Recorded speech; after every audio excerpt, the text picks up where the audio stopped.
Welcome to me overanalyzing every single chapter of Houseki no Kuni to relive the trauma. Spoilers for up to 105, and please leave in the comments anything that you observe that I don't.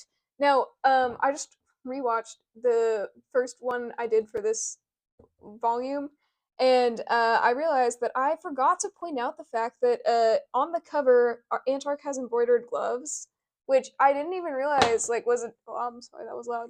Where I didn't even realize that was a detail. Here it is. Until I read the lore book, and I meant to point that out when I uh, had when during the first cover analysis, but I didn't. So I'm gonna do it now, just because it's super cool. But this is all in Japanese, so I'm not sure who can read this. But on the gloves thing, it talks about how they embroider the winter duty gems gloves, and I remember reading that and being like, "Oh, weird! I've never noticed that detail." I'm like, it's probably not like maybe it's never like seen in the story. It's on the cover. I don't know how I missed this. It's also in the anime. Like when there's scenes where Antark is fighting and like their hand gets torn off or something and all that. You can see embroidery in their character model, in their gloves, and so I was like, I can't believe I never noticed that detail. I've watched the anime. I had watched the anime like 3 times at that point and did not notice. And then I looked at the cover and I was like, wait, Antark does have embroidered gloves.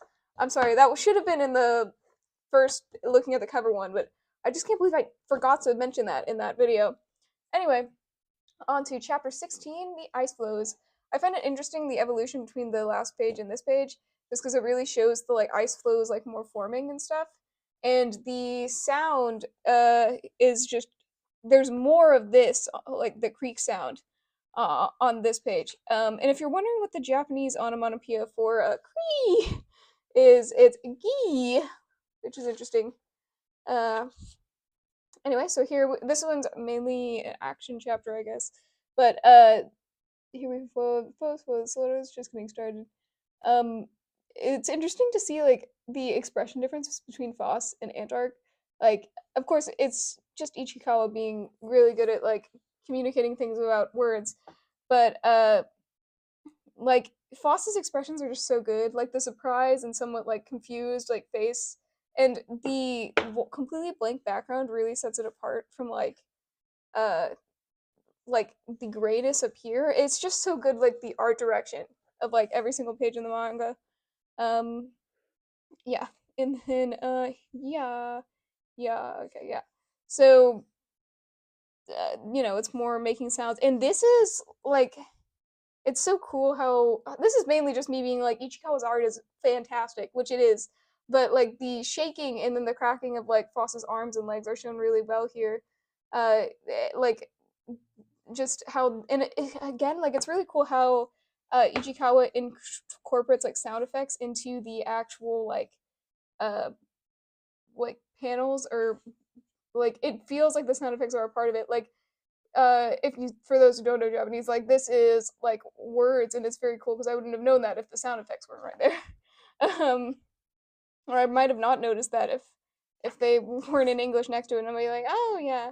I mean, it's kind of obvious when there's a circle, but yeah. So here we have I also like how the sound effects go off the panels. Like Ichikawa actually rarely goes off the panels, but when Ichikawa does, it's always really cool, and it really emphasizes like when there's spillover off of the panels. Which is one thing is like I always thought like when I have been doing like trying to do manga design is I'm like, oh, it's so cool whenever things go outside of the panels, but it's a lot more impactful when there's actually not a lot of things that go outside the panels. So when you do it, it's actually interesting. Um, but yeah, Usually she has the sound effects go across the panels, and it looks really cool here, especially how it gets like cut off at the top. Anyway, this might just be me talking about the art. Um, so an interesting thing, I always like observing where Phos is in the panel compared to the other characters. Um, like Antark and Phos started the chapter like together in the panels, and now it's just Phos, and Phos is like ah. And now here it's Antark's head is being cut off in Phos, really just showing like how far Phos is. Like the paneling is just really great with the storytelling, and again, like Phos is being isolated in the panels despite standing right next to Antark. Like it feels that way because like in this panel they cut off Antark's head, And another thing is it kind of like shows that Phos like looks up to Antark because like they're completely fine in this situation basically.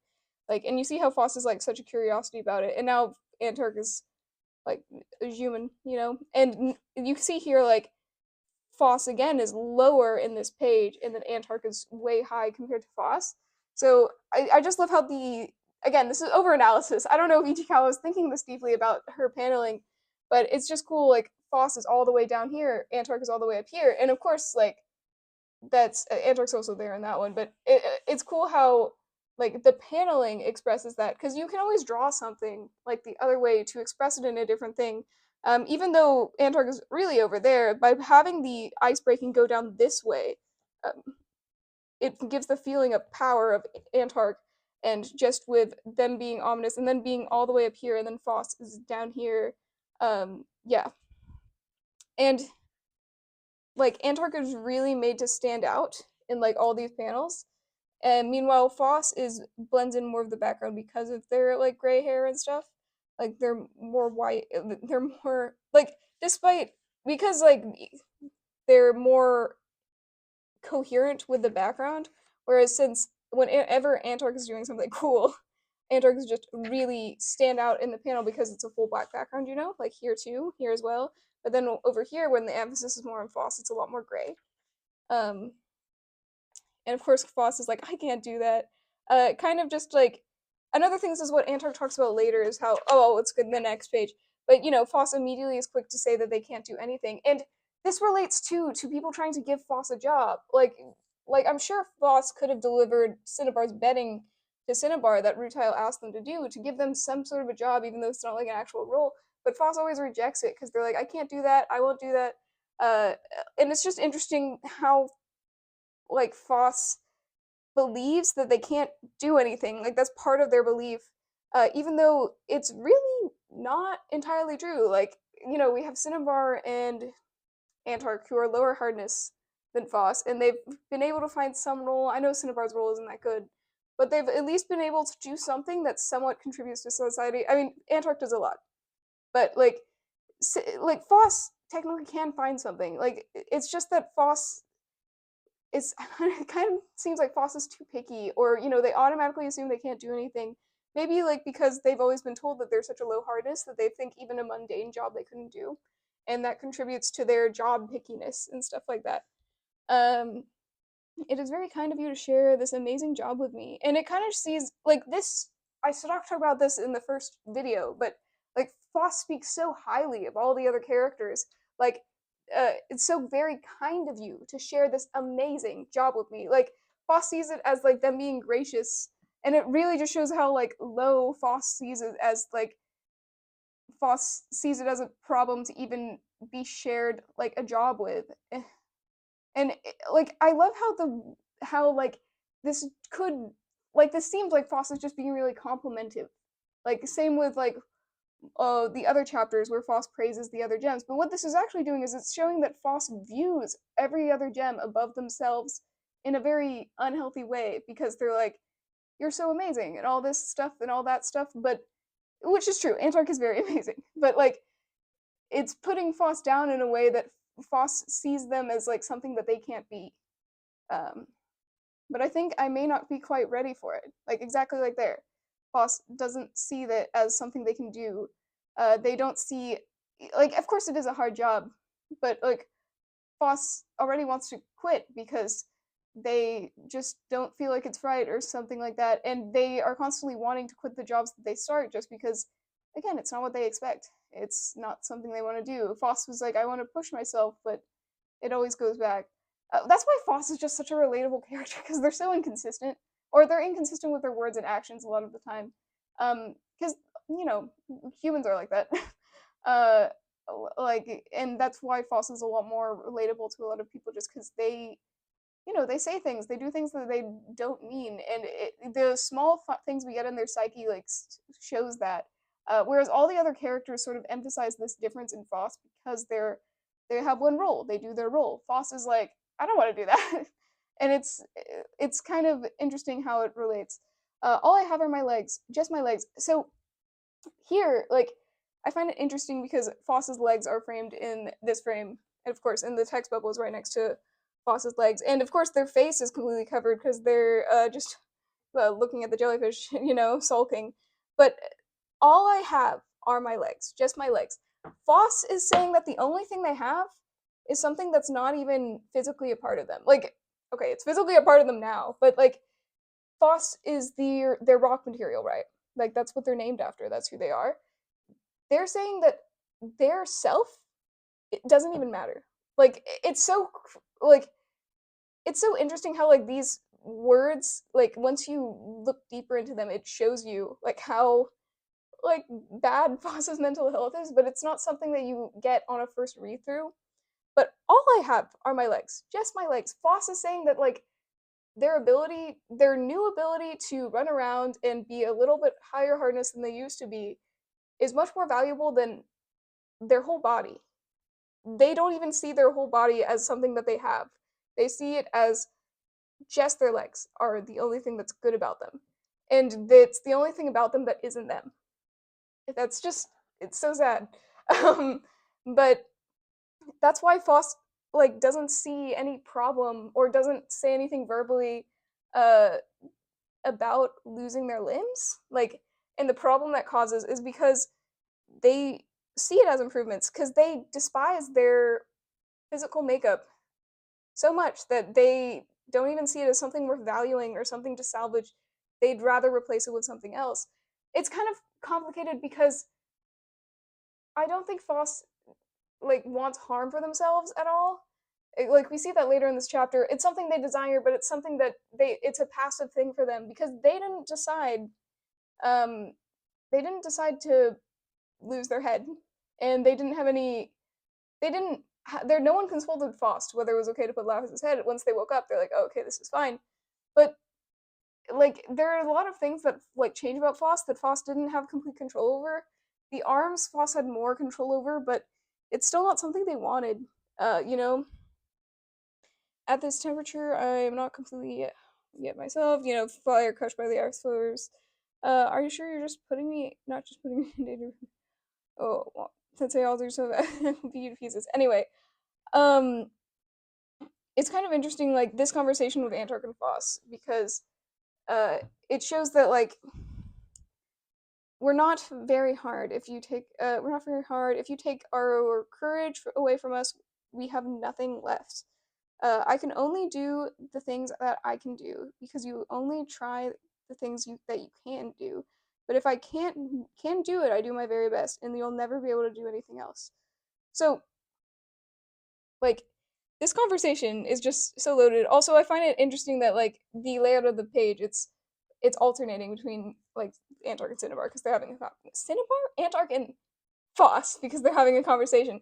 Um, but it's interesting too that Antark brings up courage because I believe there's a bug on the book.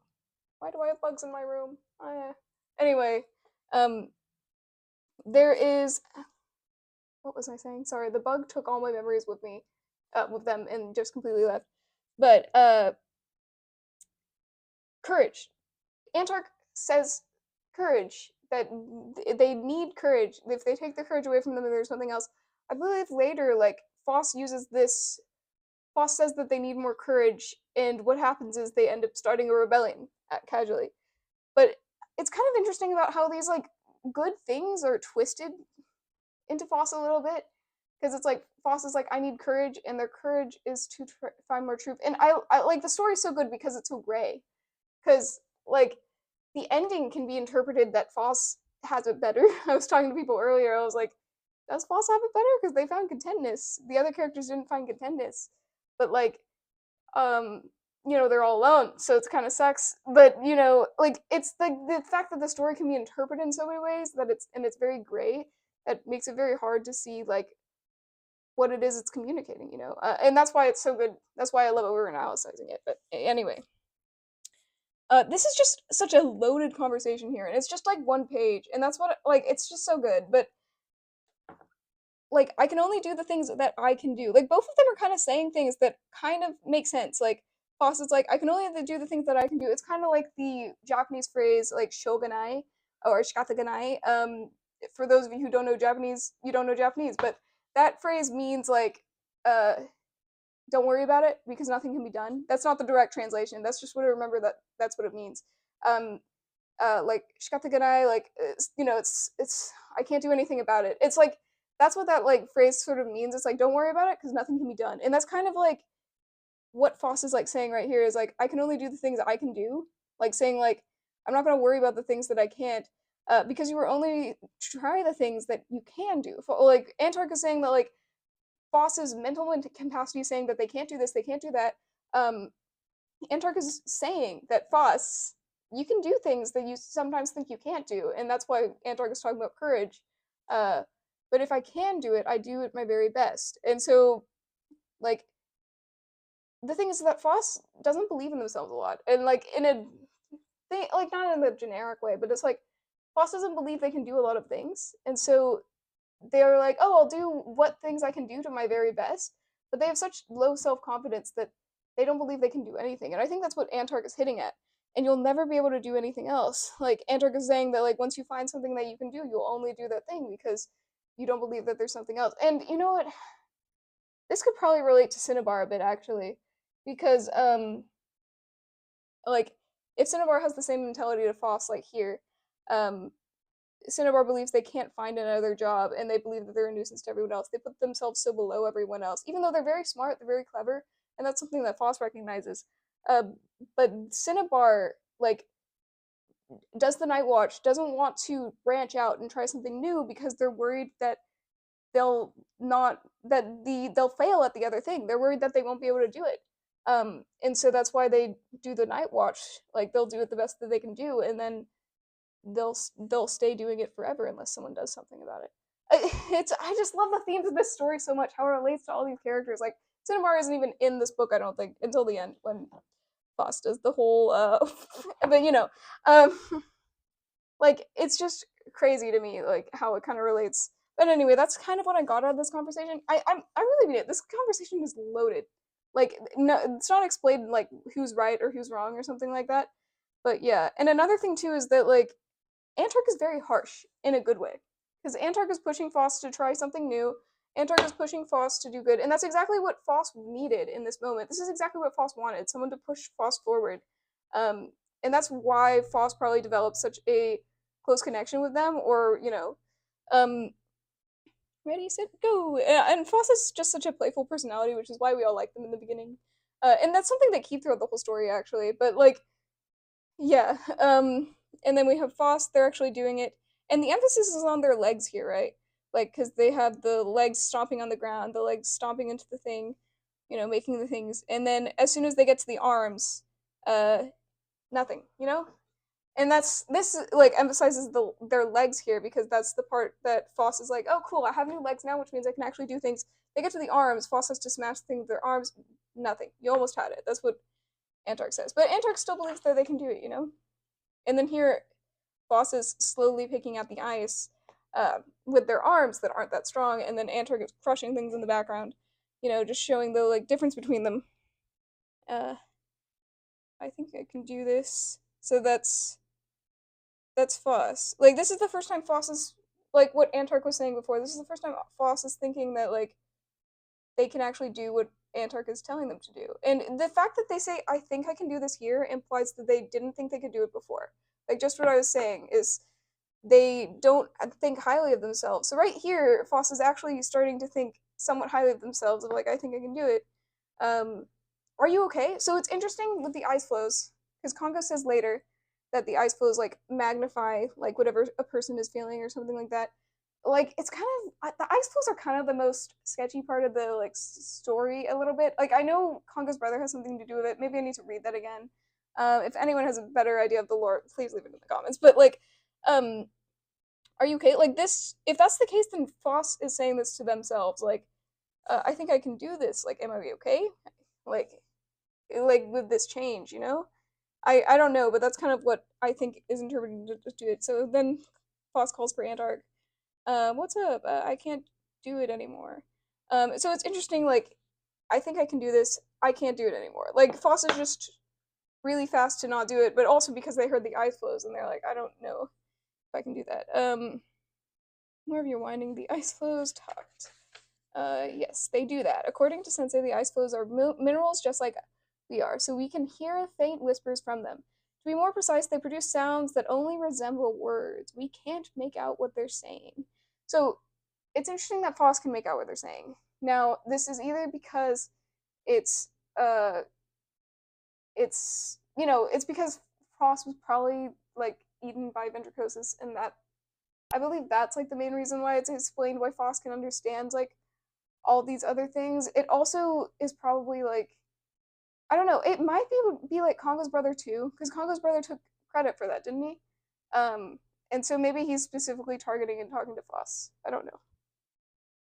But here's what Phos says about it. So Phos says, "The agony it hurts. I want to go home." So Congo says later that it reflects what like if it reflects like what Phos is thinking, like the agony it hurts. I want to go home. But it's like I don't think that they say it hurts a lot. So like it's just interesting.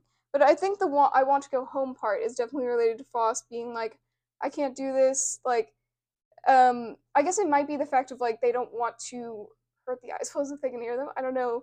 It's just interesting how that like plays out and what that actually goes. But like Phos definitely was probably thinking, I want to go home while doing the job, not wanting to actually like work this hard. It's perfectly clear to me. You're hopeless. Ah, this is also such a funny panel. Um, so you understand what the ice floes are saying. It's kind of a haze, but I can think of a reason why I can communicate with things from the ocean, as can I, says Congo. I know why we don't make friends. I know, why don't we make friends with the ice floes and ask them to stop screaming? Have you learned? Only bad came of that. Have you learned nothing? Only bad came of that. So this implies that Congo tried before, which is interesting. And I wonder what that was like because we don't know. But I guess that means Congo can also understand the ice floes too. This does not mean that the ice floes are sentient. However, they do have the tendency to reflect and amplify the anxiety of those who behold them. And so this is interesting because I bet this means that Congo can hear the ice floes, right? So, and this is another connection between Phos and Congo, like just with how they end up at the end of the story. But if that means Congo could hear them, I wonder what like the ice floes are saying every time we do see Congo near the ice floes, if he can understand what they're saying, and that would make sense if it's Congo's brother. Um, Again, it's kind of the ice flow lore is kind of really whack. Another thing is that this was related to a comment someone left on one of the other videos. Is that Congo uh, Congo sees Phos differently, probably because Phos sees him differently. Because Phos like treats Congo like as any other gem, like even though all the gems treat him as like a really big authority figure, and I think Congo respects that and wants Phos to like uncover. I think Congo wanted Phos to uncover his secret. I don't think he wanted all the pain that came with that, but I think he wanted Phos to relieve him of his role of being like a a like bigger figure to the gems than he wants to be, you know? And so I think he likes that Phos bosses him around a bit because he that's like the type of like that's how he wants the gems to act around him, you know. Another thing too is I kind of think that like because Phos and Ayumu, the doctor in the later chapters, have some very interesting parallels, like with the body modification and the like Ayumu just straight up says like, "Oh, I was thinking like, what if I was like a weak little rock and like a thing?" I don't know. I'm not quoting, but like I wonder if like Congo remembers that. He probably does if that's one of the first memories that Phos sees when Phos gets his eye. And I wonder if he sees Ayumu in Phos, and that's also why he treats Phos differently. Um, they are like the dregs of ancient life forms. When you are facing the flows, you must maintain your peace of mind. Yes, Sensei. This also shows like, yeah. Anyway, here we go. Phos is keeping up with me better than I expected. So another thing too is that like in this page, Phos and Antark are standing right next to each other, like as if they're equal, which is really nice. And Phos is talking a lot more, like really contributing to the job, saying like, "Oh, I found this out, all this stuff, and all that." like Phos is very observant, and I think that's another thing of why Congo originally gave Phos the encyclopedia job.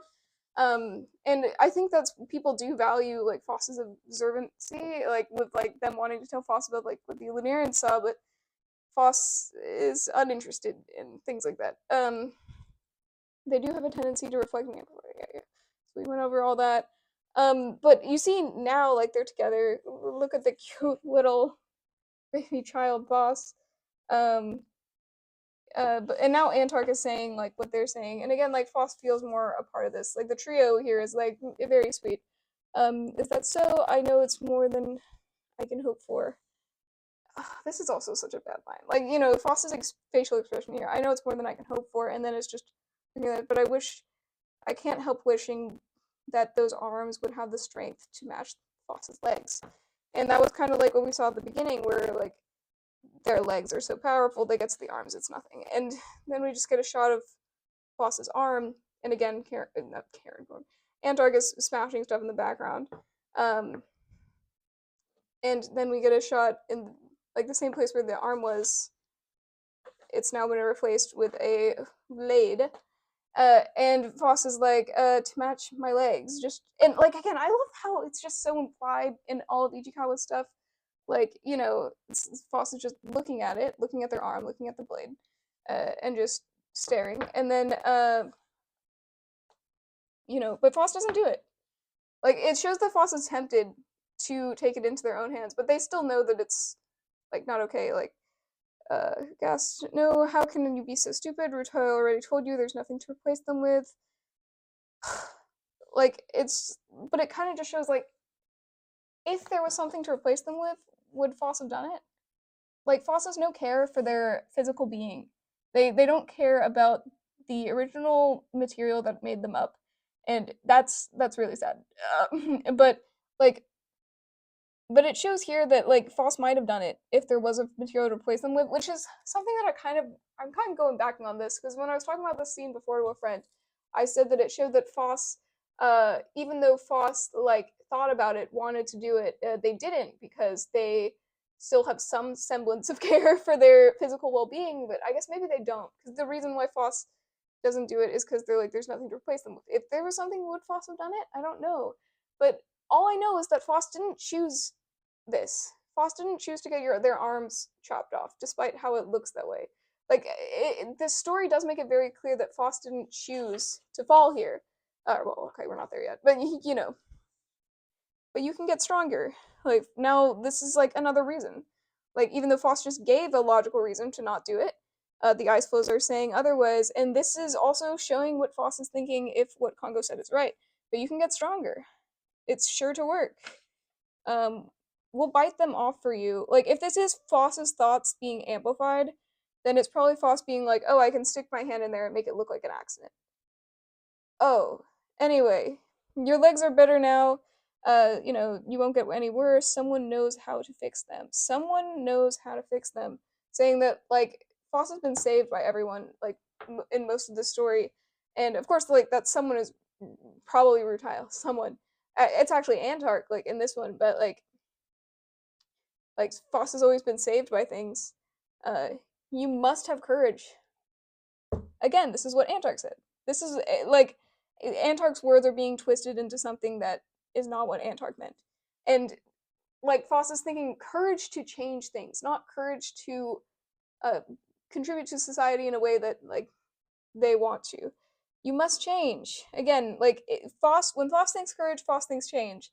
When other people say courage, they mean try something new that's already existed that can help society. It will work out. Like reassuring Phos that like this won't hurt them. It may cause like temporary pain or a burden to others later on, but it will help them in the future. Like that's what the ice are saying. You're running out of time. Like that's another thing is that like time is meaningless to most of the gems because they like live forever. But once Phos learned of Cinnabar's motives to go to the moon, now that all of a sudden there's kind of a time crunch. If nothing changes, then when spring comes, Cinnabar will. And if nothing changes, like this is implying that ice flows are saying, what if like Cinnabar goes to the moon at the soonest time? So they're saying, what if when winter ends, Cinnabar gets taken immediately? And like this is Phos's face right here is like utter like shock. They're like this is something that they desire, and it's kind of interesting that that's the last thing the Ice Floes says. This implies that like the Ice Floes are saying all this stuff, and it's not working. Like it's kind of like here where like Phos could have been coming up with compelling reasons, and they gave a reason why not. Like as like it happens sometimes when you think, you come up with reasons against what you're thinking about, and then Phos is like, if this is Phos's thoughts, you can get stronger. All these things, and Phos is like, okay, but that's not enough. But it's all comes to Cinnabar, because Phos. That's the one thing since Phos really wants to do is to help Cinnabar, and so then they look and yeah, and then last minute Phos says it's a bad idea. No, it's a bad idea. And so here I'm saying that it makes it clear that I almost forgot that Phos said this, but it makes it clear that Phos didn't want this. Even after all this, Phos still cared enough about their body and to not be a burden into all those things that they were probably thinking about to go against this, and then they thought they did it. But even though they chose to preserve their body, it still happened anyway. And I find it interesting that the story Ichikawa purposely does it so that they know that Phos didn't want this, but it's something they desired. It's just so interesting because like, how would this scene change if there wasn't these panels? How would it change if it was just that? And it's kind of interesting because it just shows like Phos's vulnerability in this sense of them having this conflict and then actually choosing not to, and then it's still happening. Phos, what are you doing? And then Antar comes to save them, and again, like, remember how Phos said like their legs were the only thing that mattered? Their legs is the only thing Antar sees. Grabs Phos, and it's interesting how it's Phos only the legs that aren't actually a part of Phos. Light pulls them out, and like this is the only time Phos has ever been.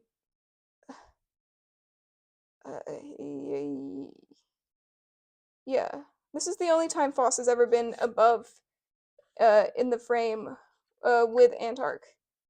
And it's only when like Antark is pulling them up and you just see the like water dripping down, and then there's no arms. Oh, it's so sad, man. Anyway, we'll go over the lovely, happy chapter 17, the shore of I should probably know how to say that by next video. Anyway, yeah, here is that. Let me know if you see anything else, because I thought this wouldn't take as long, but there's always so much to say. Let me know if you have any other thoughts, if you think that I'm wrong with some observations. Like, let me know about the Ice Floes, man, because the Ice Floes still somewhat confuse me. Because there's so many things going on with them, like Congo's brother being a part of it. Like, did Congo's brother take Fawcett's arms? Because I believe they claim that. I brushed through reading the series. I have somewhat reread it, but this is me actually rereading it here, so I could miss stuff that's later. So let me know like your theories on the Ice Floes and anything that clarifies like their role in the story a lot more.